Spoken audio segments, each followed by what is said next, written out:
სასულიერო აკადემიის ორმა კურსდამთავრებულმა სხვა დროს და სხვა ვითარებაში ერთმანეთისგან დამოუკიდებლად ახსენეს, რომ ედიშერი ჭელიძე მიიჩნევს, რომ ჯოჯოხეთი არსებობს დედამიწის გულში. ლოკალურად მოთავსებულია ფიზიკურად დედამიწის გულში. და ამას მიიჩნევენ საბუთად იმისა, რომ ედიშერმა გადაუხვია საღაზროვნების ბილიკიდან. ესე იგი გასცდა საღაზროვნების ფარგლებს. მე ორივეს უთხარი, რომ და მე კიდევ რჩევს მეგობარს გუშინაც უთხარი, რომ ეს ედიშერმა მართალია. და რომ ედიშერი რასაც ლაპარაკობს, ეს სრული ჭეშმარიტებაა. რაზეც მივიღე პასუხი, რომ ერთმა ხუმრობით მითხრა, რომ ეს კაი გიჟი ვარ, მეორემ გაწყვიტა კავშირი ჩემთან, არა ამის გამო, სხვა რაღაცის გამო. ხოლო მესამემ მითხრა, რომ უბრალოდ არ მესმის რას ლაპარაკობ. ხა საქმე იმაშია, რომ ჩემო კარგო ხალხო, რომ მე იმას კი არ ვამბობ, დედამიწა არის ადგილსამყოფელი ჯოჯოხეთის ფიზიკურად ის გულში არის რაიმე. აი მსგავსი სულიერი განზომილების და ფიზიკური განზომილების ერთობლებად. არამედ რომ ესეა და მე ამაში მე ვამბობ, რომ ედიშერი მართალია, როდესაც ამას ამბობს. და ედიშერი ამბობს სრულ ჭეშმარიტებას ედიშერის მიხედვით. ედიშერის პარადიგმის და ედიშერის აქსიომების მიხედვით. ესე იგი, ედიშერის ამ პოსტულატში არაფერი არ არის არალოგიკური, გამომდინარე იმ სამყაროში, რომელ სამყაროშიც ედიშერი ცხოვრობს, იშენებს რა ამ სამყაროს თვითონ.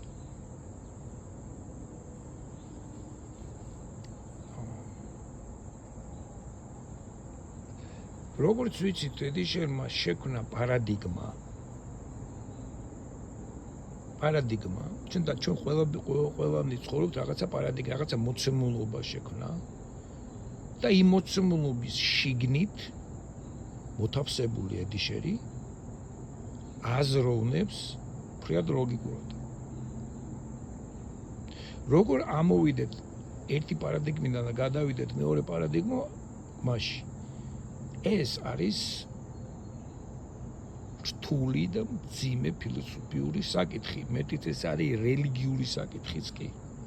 ეს მთლიანად მოიცავს ადამიანის ცნობიერებას. როგორ შეგვიძლია ჩვენ ამოხვტეთ საკუთარი ჩვენი თავიდან? როგორ შეგვიძლია ჩვენ გარედან შევხედოთ იმ სამყაროს, რომელიც ჩვენ ავაშენეთ? წარმოიდგინეთ, სახლს ვაშენებთ შიგნიდან და არა გარედან. შიგნით ვართ და შიგნით ვაშენებ და არც გარეთ არ ყოფილვართ. ჩვენ ვერასდროს ვერ დავინახავთ ამ სახლს სრულად გარედან. და გარე პერსპექტივიდან თუ ამ სახლიდან არ გამოვედით გარეთ. მაგრამ წარმოიდგინეთ, ეხლა ჩვენ ისე აღვიქვავთ, რომ ამ სახლის მიწას ვთხრით, რაც ამ მიწის იქიდან ამოგვაქვს ქვები და ერთობლივად ჩავდივართ სიღრმეში და ერთობლივად დავდივართ მაღლა. მაგრამ არ გავდივართ ამ სახლის ფარგლებს მიღმა. ესე იგი რა წარმოვიდგინეთ, რომ რაღაც მოგწეს 100 კვადრატული მეტრი და ამის იქით აქ დავიბადეთ. აი ამას უკვე ამოშენებულია რაღაცა კედლები და ის რაც კეთდება, უყურებთ აი ამ ცის ნაგლეჯს ზემოთ და ვაკ მიწა ქვემოთ. ერთ-ერთი რაც შეგვიძლია, ეს მიწა მოვთხაროთ, იქ ვიპოვოთ რაღაცები, ზოგი ცოტა რკინა, ცოტა ის რაღაცა მოუძილოთ თიხა და ეს კედელი ავაშენოთ, კიბეები ავაშენოთ და ესე იგი რაღაცაც ზემოთ ავდივართ, ერთ იმდენს ქვემოთ ჩავდივართ. ეს არის ასე ვთქვათ პარადიგმა და ამ კედლების გამო გარეთ არ გავდივართ. ჩვენ არ ვიცით გარე სამყარო როგორია, ჩვენ არ ვიცით გარე სამყაროს, ჩვენ არ ვიცით როგორია გარე სამყარო და აქედან გამომდინარე არც ის ვიცით თუ როგორ გამოიყურება გარედან ჩვენი შენობა. ეს დაახლოებით იმას გავს წარმოვიდგინეთ რომ სარკე არ გაქვთ. არ არსებობს სარკე და როგორი ხართ თქვენ? ესე იგი ვიღაცამ უნდა აგიგწეროთ თქვენ ხომ? საკუთარი ცხვრის ფორმაც არ იცი, საკუთარი ყურების ფორმაც არ იცი, საკუთარი თვალის ფერიც არ იცი. საკუთარი თავი შეიძლება რომ დაინახო, მაგალითად ვიღაცამ დაგხატოს და მოგიტანოს, შეიძლება ვერც იცნო, ხო? საკუთარ ხმას ხო ვერ ვცნობთ ჩვენ პირველად როცა ჩავწერთ ხოლმე თუ გახსოვთ ეგ ექსპერიმენტი. გამოსtildeება რომ პირველად როდესაც ჩავწერ ხმას საკუთარ ხმას გაიგონებ, მას ვერ ვცნობ. მე ეჩვევი და მოცნო, ეხლა ჩვენ პირსახესაც ვცნობთ და ყველაფერი, მაგრამ სანამ საკუთარ ხმას მოვისმენდით, ეს ჩანაწერი მაგნიტოფონები არ გაჩნდებოდნენ, ფირფიტები, ჩაწერის საშუალება ჩვენ საკუთარი ხმა, ესე იგი ჩათვალეთ რომ ახლობით მე-19 საუკუნის მეორე ნახევარამდე ადამიანებს საკუთარი ხმას ვერ იცნობდნენ და ვერ ცნობდნენ. ხო, აი ესეთ მდგომარეობაში ხა არის ადამიანი და თუ როგორ შევწოვოთ ეს პარადიგმა, რომ აი ჩვენი პარადიგმიდან ამოვიდეთ და სხვაში გადავიდეთ. ეს უკვე ფილოსოფიური საკითხია და აი აქ მაგალითად არის რომ აი რატომ არიან მაგალითად ხშირად ვამბობთ ყველა ნიჭიერი ადამიანი, პოეტები, მწერლები ცოტა ჩიტის მქონენი თავში. გიჟები ეს ნიჩე იქნება, ეს კანტი იქნება, გალაქტიონი იქნება, ვაჟა იქნება, აკაკი იქნება. თუ ის გინდა აი ის ადამიანი, რომელსაც მართლა შეაქვს პარათაშვილი თავისი კომპლექსებით, გოეთე თავისი სიგიჟეებით. ესე იგი არის ეს ის რომ ზოგჯერ ეს უნიჭერესი ადამიანები წერლები, ერთი ხუმრობაც არსებობს, რომ ბავშვებსო ასავლიანო და არჩევინებენო აწარმოებებსო ყველა თვითმკვლელის, პედოფილის, იმის, ამის. რატომ ხდება ეს და იმიტომ რომ ეს ადამიანები თავისი სიგიჟიდან გამომდინარე არ ღვევენ ამ პარადიგმის ჩარჩოს, აი შუბლით ეტაკებიან ქვევრს, იმ კედლებს და ანგრევენ. ეს ფილმში შერეკილებში სიყვარულის ძალას შეუძლია ეს გააკეთოს და თავიდან მათემატიკა ვერ შეძლებს, მაგრამ აი რასაც არ შეუძლია მათემატიკას და ზუსტ აზროვნებას იმას შეძლებს ერთაუზის სიყვარულის ძალა, თუმცა შემდეგ ეს მათემატიკაც მუშაობს. ისინი გაფრინდებიან, მაგრამ მთავარი მამოძრავებელი ძალა, რაც ამ აფრენაში არის სიყვარულის ძალა. სიყვარული ვერტიკალურია, თანაც ბრუნვადი. ჩვენ შეგრედებში გვაქვს ეს მომენტი. იმიტომაც არიან შერეკილები. ეს ჩვეულებრივი მომენტია. ერთმა ჩვენმა თანამემამულამ დაწერა წიგნი ნიჩეზე, სადაც ნიჩე გამოიყვავა სიფილისით დაავადებულ შმაგად. და რომ მისი ფილოსოფია ეს ნაყოფია მისი სიშმაგის, ამგვარი სიშმაგის და რაღაც ერთგვარი ნიშის მოგებით. ნიშნის მოგებით ვამბობთ, მაგრამ სინამდვილეში ნიშის მოგება არის. ნიშას რაღაცა ნიშა რომ არის, რაღაც გამარჯვების ნიშა, ან ლოცვის სანიშა და იმას რო წაართვევ, ესე იგი იმ ნიშას შენ დაიპყრობ, ესე იგი ნიშის მოგებით მაგიდან არის, ესე მგონია შევოცდები. დავამბობთ რაღაც ნიშა აღარ ვიცი სიტყვა, ამბობთ ნიშნის მოგებით, მაგრამ ესე მე მგონი უნდა იყოს ნიშის მოგებით. შევოცდები. აი ასეთ სიტუაციაში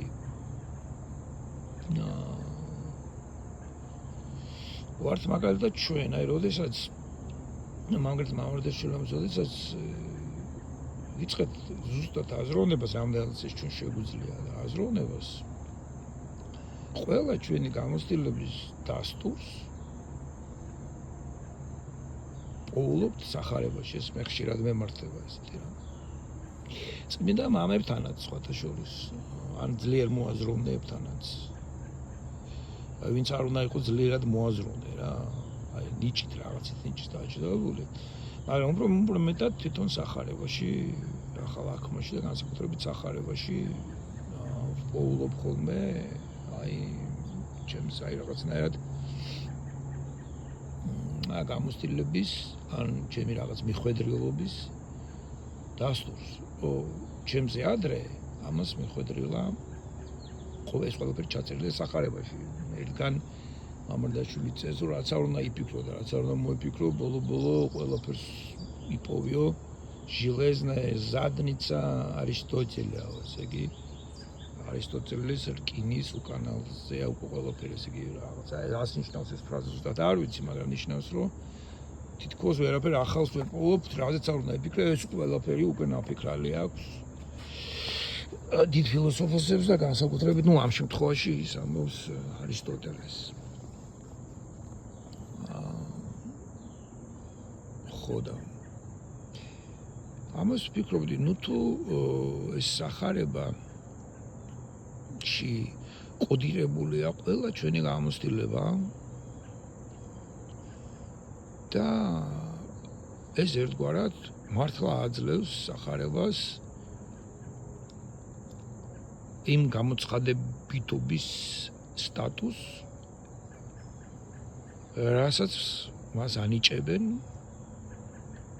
საეკლესიო ტრადიციებში. ეს არის ათანასე ალექსანდრიელის წერილად, ენციკლიკად მიიჩნევენ. თუმცა ეს გამოცხადება არ არის შეტანილი. ბოლო წიგნი. ხო და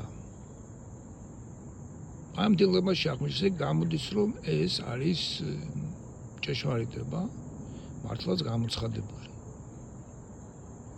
ათზეციდან ჩამოვარდნილი წიგნი ყურანებთ. მაგრამ ზუსტად იმასვე და მსგავსადვე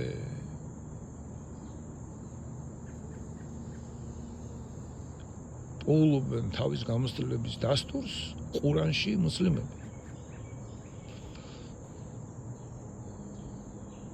ესე იგი რაღაცა ეს არის ჩაკეტილი წრესავით.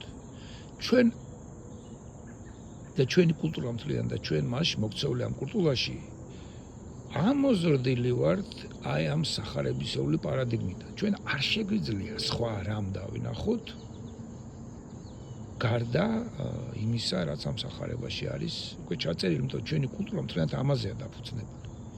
და შემდეგ ის თუ სახარებაზე არ არის და კიდევ რაღაც სხვა წყაროები გაქვს, რაღაც წარმართული ან რაღაცა სხვა წყაროები გაქვს ჩვენ. ისინი მათი მეშვეობით არის სახარება გაგებული და აი ამ გაგების მემკვიდრეები ვართ ჩვენ და ამ გაგებაში შეგნით ცხოვრობ. ეს დაახლოებით ისეთი რაღაცაა რომ აი ვთქვათ რომ წარმოვიდგინოთ რომ მე ვცხოვრობ ამ სახლში, რომელსაც ფანჯრები არ აქვს. ხო, როგორც გითხარით, ეს არის რაღაც 100 კვადრატული მოქცეს, კედლები ამოაშენეთ და აი ესე მარტო უყურებთ ცის ნაგლეჯს და დაბლა მიწა ითხრება. ხო? და წარმოიდგინეთ რაღაცნაირად მოხდა ისე, რომ ჩემი აღმაფრენისას რაღაცა ღრუბელი მოვიდა, ჩრდილი დავინახე, რაღაცა ვიგძენი ამ ღრუბელს, რომელსაც მე დაუჭრიტინებდი, უცებ რაღაცა დაირეკლა, რაღაცა მოხდა სისარტყელა ან რაღაცა დაირეკლა გვერდითა ხე მაგალითად რაღაცა მოხდა ისე რომ დავინახე ან რაღაც ბუნდო უნდა და ჩრდილი რა დაახლოებით აჩრდილები როგორც გვირაბში პლატონის გამოქვაბულში და ნუ გამიშდა ერთგვარი ინტუიცია მეტიც კარგი აი უცებ რაღაცა გრიგალი ჩამოვარდა ქარბორბალა და უცებ ამიტაც ამაღლა ავწდი ამ კედლებს მიმოვიხედე გარშემო და რისი დანახვაც მოვასწარი მაგრამ ვერც რაღაცა ფერები დავინახე იქ ხო მწვანე ფერები ახშიგი სახლში კი არ მაგეს მწვანე ფერი და რაღაცა ძალიან ბევრი ფერი დავინახე მიწაში ნუ რა ფერებიც არის მაგრამ ხე მწვანე დავინახე უცებ იქ რაღაცა წითელი ფერი აგერ ყვავილების რაღაცები ესე უცებ დავინახე და უცებ ჩამოვარდი და დარწმუნებული არ ვარ ეს მე მესიზმრა დავინახე ვიგზენი და ანუ ვაფშე რა ვიგზენი და მე როგორც არ უნდა დავიწყო ამაზე ფიქრი თქვა ხო და მის განსაკუთრებით სხვებისთვის გადაცემა ну ჯერ ჩემთვის ფიქრი მაგრამ ну აი როგორ არის ცით აი ლოგიკას რო ასწავლიდი რა იქ იყო ესეთი ის მომენტი ლოგიკა მეცნიერებმა რა როგორც ასეთი ფილოსოფიის დარგი ეს იმიტომ კი არის რომ სხვას გააგებინო სხვას იმიტომ აგებინებ რომ შენ გაიგო ესეთი მომენტიც არის აი ლოგოსის მომენტი აი ლოგოს მე რომ ვამბობ მე ის კი არის ჩემი აზრი სხვას გაუზიარო მხოლოდ არამედ მე როცა სხვას უზიარებ აზრს აი ამას ისე ლოგიკურად ავაგებ და ისე გავაკეთებ რომ სხვისთვის ეს გასაგები ხდება ის რაც მე განვიცადე და რის თქმაც მინდა მაშინ ის გასაგები ხდება ჩემთვის მანამდე ის არ არის ბოლომდე გაგებული ჩემთვის ნუ ბოლომდე გაგებას არ დაარწევს მაგრამ მაინც როგორც ღმერთია შეუცნობელი ის არის შეუცნობელი ჩვენი განცდები და ჩვენი თუნდაც ახლა ამ ყვავილის განცდა ხო ვიცი წითელია ლამაზია ყველაფერი მაგრამ საბოლოოდ ეს რომ ამოვწურო და გავიგო აი რატო განვიცდია მე ამას ისე როგორც განვიცდი და ამ ყვავილში შიგნით რა ხდება და როგორ ხდება მაშინ მე უნდა გავიგო ღმერთი მაშინ ღმერთი უნდა ავიყვეს რომ გავიგო არ ღმერთი უნდა შევიცნო მთლიანად და ღმერთი თუ შეიცნო მთლიანად თვითონაც ღმერთი ხდება ეს მართლმადიდებლური სწავლება იქით აქედან გამომდინარე ვამბობ რომ ჩვენ ცხოვრობთ ესე იგი სახარებიდან ვიზრდები და ჩვენაც არ უნდა გავიგო რა გამოცდილებაც არ უნდა მივიღოთ რომელიც შეიძლება სულ სახარების გამოცდილების გარეთ არის ჩვენ მაინც გავიგებთ ამ სახარების შუქზე და სახარების ჭრილს ჩვენ აქედან ამოხტომა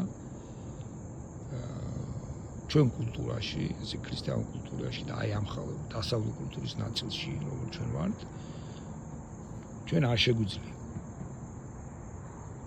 ამიტომ ზოგჯერ ამბობენ ხოლმე რომ აი რელიგიებს შორის არის კულტურებს შორის არის გადავლახავი დაპირისპირება თუმცა ვერ ვაგებინე რელიგიებს შორის არის გადავლახავი დაპირისპირება ჩვენ ერთმანეთს ვერ ვაგებინე იმიტომ მე რაც არ უნდა სიმართლე უთხრა მაგალითად ვიღაცას რომელიც სხვა პარადიგმებიდან და აქსიომებიდან ამოდის ის როდესაც იმის ზუსტად გაგებას და შეეცდება ის მაინც გაიგებს მაგალითად ყუნანიდან ამოსულად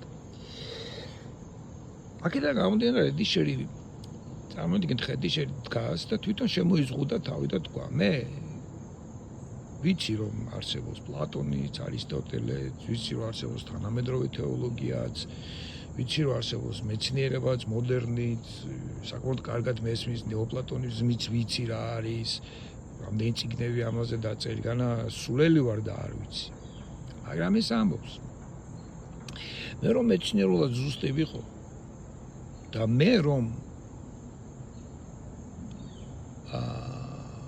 გავიგო წმინდა მამებისა მე თვითონ ამ წმინდა მამებიდან უნდა ამოვიდე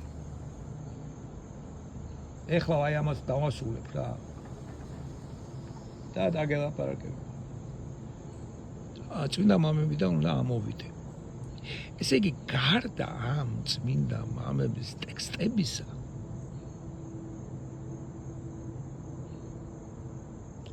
მე არაფერს არ მივიღებ ხედველობაში არც მეცნიერებას მაგრამ ეს არის მეთოდი და არა ცხოვრების წესი. ცხოვრების წესი საერთოდ მგონია რომ დიშერი ათეისტია. მე ესე მგონია. მიუხედავად თუნდაც დადიოდეს ეკლესიაში რაღაც მაგათი შობა არ აქვს, მაგრამ მე მგონია რომ დიშერი თავის თავთან თუ უცვლელი იქნება ის ათეისტია. არა უჯერ მეცნიერია, ის ასაკდეს მეცნიერო დაკეთოს. ესე იგი მას მიაშია რომ იმ მეცნიერული სიზუსტისათვის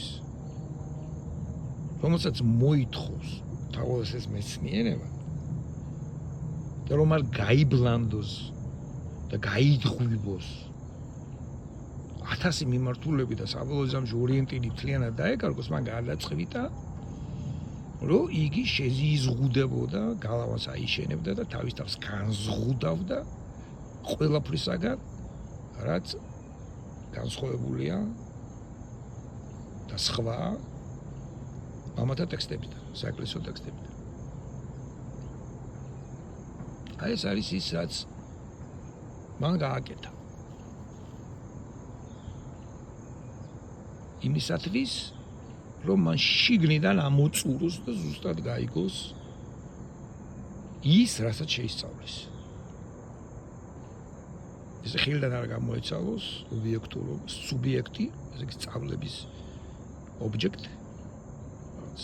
რაც ეს სწავლობს სუბიექტია, მაგრამ შესწავლის საგანი ხილიდან არ გამოეცალოს ობიექტურობა. ნუ სუბიექტად თუ მივიღებთ ისიც ობიექტია, მაგრამ ამ შემთხვევაში სუბიექტად თუ მივიღებთ წმინდა მამებს და ობიექტად თუ მივიღებთ წმინდა მამების ნაწერებს და ობიექტურობად თუ მივიღებთ ამ ორის ზუსტად შესწავლას. იგი არ უარყოფს არც სხვა მეცნიერებებს, არაფერს, უბრალოდ ამას მე აქედან ამოვდივარ. ხა თქვენ წარმოიდგინეთ. სამყაროში, რომელიც მან გააკეთა, არის ის სამყარო, რომელიც მე დაგიხადეთ. ეს არის მგვალი ან ოთხკუთხა, მრავალკუთხა რაღაცა შენობა, რომელსაც მე მხოლოდ შიგნიდან ვაშენებ და საშენი მასალა არის ქვემოდან, რასაც ამოვთხრი მიწას. მაღლაცაა და იქითკენ მივისწრაფი. ეს არის ჩემი მისწრაფი. მე ამ სახს იმიტომ ვაშენებ მაღალს და მაღალ ჯერ მრავლდებით, იკვდება ხალხი, იქ რაღაცას უნდა გამოვყო, იქ ნაწილსაც ეს ხელშეუხებელი სასაფლაოა, იქ ჩადის, ის იხწნება, მე იქ რა ვიცი რა, იქ ხეები ამოდის, მე ჭამის და ის ხე ამოდის რაღაც. მე და მივისწრაფი ცისკენ. ხო, რომ მე ბოლოს და ბოლოს ცას მივახცე. ეს არის ჩემი შენება, რომელსაც მე ვაშენებ, ხო? ამ მოძრაობის საწინააღმდეგო რა არის ის, რასაც მე თავად ვთხრი, დაბლა, ხო? ესე იგი, მაღლა თუ არის ჩემი მისწრაფების საგანი, ცა, ღრუბლები და ეგეთ რაღაცა, დაბლა არის ის, რისგანაც მე განვიდრიკები და განვრბივარ. რასაც მინდა მე თავი დავახციო. ესე იგი, დედამიწის გულში არის ის ყველაზე არასასურველი ადგილი და ეს არის ჯოჯოხეთი. რაღაცა წმინდა მამები მაგას წერენ ახლა, მაგას ლაპარაკიან, რომ დედამიწის გული არის ჯოჯოხეთი. თუმცა იქ სხვადასხვა შეიძლება მაგის კომენტირება, მაგალითად, როდესაც ქრისტე ჩადის დედამიწის გულში, სწორედ ეს გულია ის ადგილი, საიდან ეკლესია ამოიზრდება და სწორედ ეს გული არის მაქსიმესთან, იმ თვითონ ედიჩერი წერს, არის სამოთხე ადამიანის გული არის სამოთხე, დედამიწის გული არის სამოთხე, ესე იგი დედამიწის გულში არის სამოთხე. და თუ ის ჯოჯოხეთად არის გარდაქმნილი, ეს მხოლოდ და მხოლოდ იმიტომ არის გარდაქმნილი, ადამიანმა თავისი ცდომით გააკეთა ეს. ესე თორე ქრისტე იქ ჩადის და სწორედ იქ აფუძნებს ეკლესიას და იქიდან ამოიზრდება მაგალითად ჩვენთვის სვეტი ცხოველი სწორედ აი ამ გულიდან. ასე რომ თვითონ ედიშერის განმარტება შეიძლება არ იყოს სწორი, მაგრამ ის რაც ედიშერმა მაგრამ მე მაინც გამოვდივარ რაღაც ალეგორიული განმარტებებიდან და რაღაცა სხვა ედიშერი ამ ალეგორიებს და მალეგორიებს და ბალეგორიებს ყველაფერს უარყოფს. თუ ალეგორიას მხოლოდ იმ გაგებით როგორც წინა მაებსაა, მაგალითად რა ვიცი, კიტრი არის ალეგორია სამოთხეში, როგორც ეს მაქსიმესთან არის რაღაც უცნაური ალეგორიები. ანალოგიურად.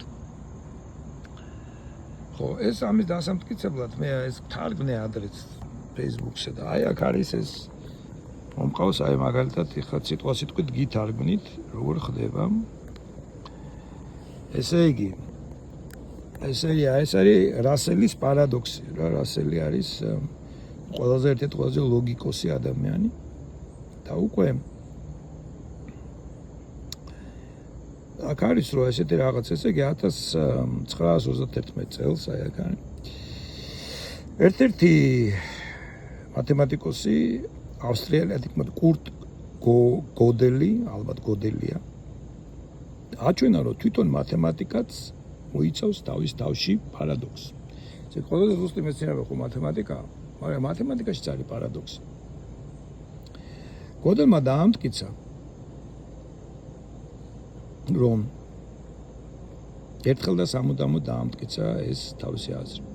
გოდელის დამტკიცების მიხედვით ყოველი კომპლექსური სისტემა, ყველა სისტემა, ესე იგი მე რაც ვითხარი, პარადიგმა რო თქვეს, შეიძლება შეწყვეტ სიტყვით სისტემა, როგორც არის მათემატიკა, რომელიც ცდილობს თავისთავად დააფუძნოს რამ აქსიომებზე, დოგმებზე, გამოცხადებაზე და სხვა შეგვიძლია ჩვენ არის რაღაცები, რასაც ჩვენ უბრალოდ ვერ წვდებით. და უნდა გავჩერდეთ რა აქსიომა. ის აქსიომებიო თავის თავში მოიცავენო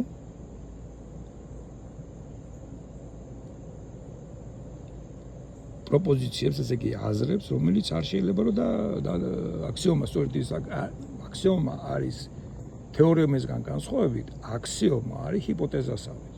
მაგრამ ჰიპოთეზა უნდა ჰიპოთეზას მიზანი არის, რომ ის გადაიქცეს თეორემად. ესე იგი დადასტურდეს, დამტკიცდეს ჰიპოთეზა, მაგრამ ეს ჰიპოთეზაა. მაგრამ არის გარკვეული ჰიპოთეზები, რომელიც ვერ მტკიცდება. მაგრამ მაინც საფუძვლად უდევს სხვა, როგორც უკვე თავის თავში არსებული მტკიცებულება და ის საფუძვლად უძლებს სხვა თეორემებს და სხვა მტკიცებულებს და სხვა თეორემებს. აი ასეთ რაღაცას უწოდებ ჩვენ აქსიომებს, რომ ერთ წერტილზე არ შეიძლება ერთ სიფრთხეზე ერთი სიფრთხის ერთ წერტილზე არ შეიძლება გაივლებოდეს ამავე სიფრთხეზე მოთავსებული წრფის პარალელური ერთზე მეტი წრფე. დანარჩენი ყველა გადაგვიც. სიფრთხეზე ალაპარაკი. ხო ეს არის აქსიომა. და ამ აქსიომაზე ვაგებთ გეომეტრიას, მაგრამ არსებობს სხვა აქსიომაც, ხო? დაუშვებთ რომ გადაგვეცს. და მაშინ უკვე სხვა გეომეტრია იქნება. და აღმოჩნდება რომ აი ამ აქსიომებზე დაფუძნებული ყველა გამოთვლები ადასტურებენ მხოლოდ ამ აქსიომებს და არა ამ აქსიომების ჭეშმარიტებას.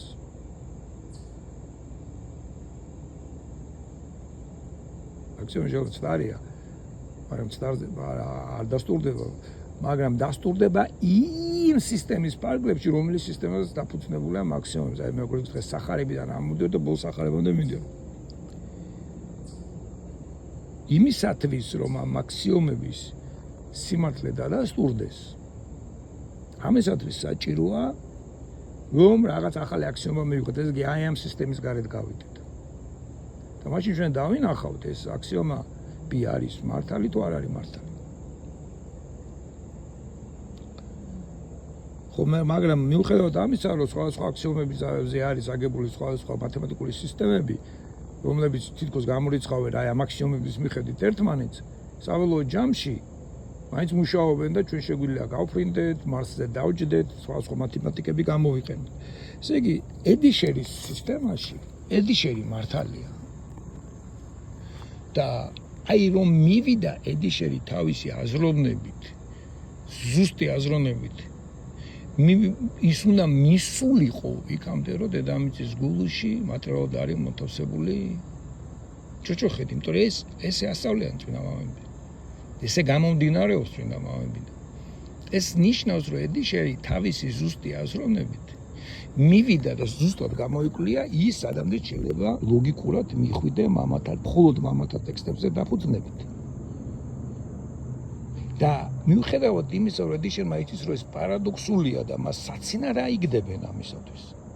მან გაბედა და საჯაროდ გაიმეორა ეს და არა თუ გაიმეორო, ამის მტკიცებას მიჰყო ხელი. ესე იგი, რამდენად გულდაჯერებულია იმაში და რამხელა მხნეობა მისცა გულდაჯერებულებამ და მისი აზროვნების სიზუსტემ, რომ ის ნათლად ხედავს ამ ჭეშმარიტებას, რომელიც მოთავსებულია მისი სისტემის ფარგლებში. კიდევ თქვი რომ საყოველთაოდ შეს მაგარია, იმიტომ რომ ესეთი სიგიჟის თქმას ძალიან დიდი მხნეობა, გაბედულობა, ვაშკაცობა და დიდი ხნის შრომა, გულდაჯერებულობა, თავდაჯერებულობა და რისკის უნარი სჭირდება. პირიქით მომეწონა და საყოველთაოდ შევი თქვი. მალადეც. თუ გასაგებად ვილაპარაკე ბატონო ზაზა, ტერ ზაზა, ხომ კარგი.